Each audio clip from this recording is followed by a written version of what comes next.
কথা মনে মনে বলে যে আমি যদি হেরে না চাই তবে এই কম্পিটিশনটা এইভাবেই চলতে থাকবে। সেই জন্য কথা ঢাক বাজানো বন্ধ করে দেয়, যার জন্য এভি জিতে চায়।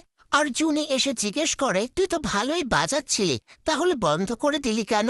একটু পরে এভি এসে কথাকে বলে যে, আমি তোকে বলেছিলাম যে এই কম্পিটিশনে তুই আমাকে হারাতে পারবি না, তবে তাই বলে তুই ইচ্ছে করে হেরে যাবে? কথা বলে, এর আগে কতবার আপনি আমাকে জিতিয়ে দিয়েছেন, তাই আজকে আমি আপনাকে হারতে দিই কি করে? এরপরে ছোটকা এসে বলে যে, জুনি আর অঙ্কিতের প্রেমটাকে শক্ত করতে তোদেরকে এই নাটকটা তো চালিয়ে যেতে হবে।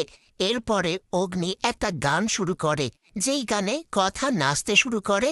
একে একে বাড়ির সবাই নাচ গানে মেতে ওঠে। কথা সবার জন্য সুন্দর করে চা বানিয়ে নিয়ে আসলে বাড়ির বড়রা বলে যে, কথা তাহলে আমাদেরকে পুজোর প্রতিটা দিন নতুন নতুন করে চা বানিয়ে খাওয়াবে। এদিকে সবাই চিত্রাকে রিকোয়েস্ট করে যে এরকম মনমরা হয়ে দাঁড়িয়ে না থাকতে, সবাই যখন আনন্দ করছে সে আনন্দ করবে না কেন?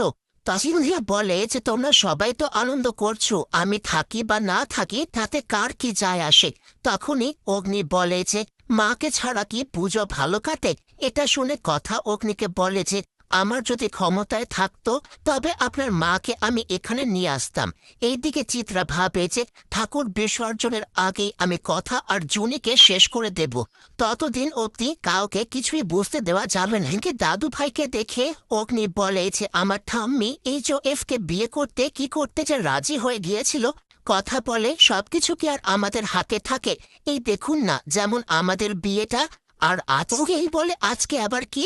কথা মনে মনে বলেছে, আজকে আমি আপনাকে আরো বেশি করে ভালোবেসে ফেলেছি, আর আপনি আজও আমাকে ভালোবাসেন না।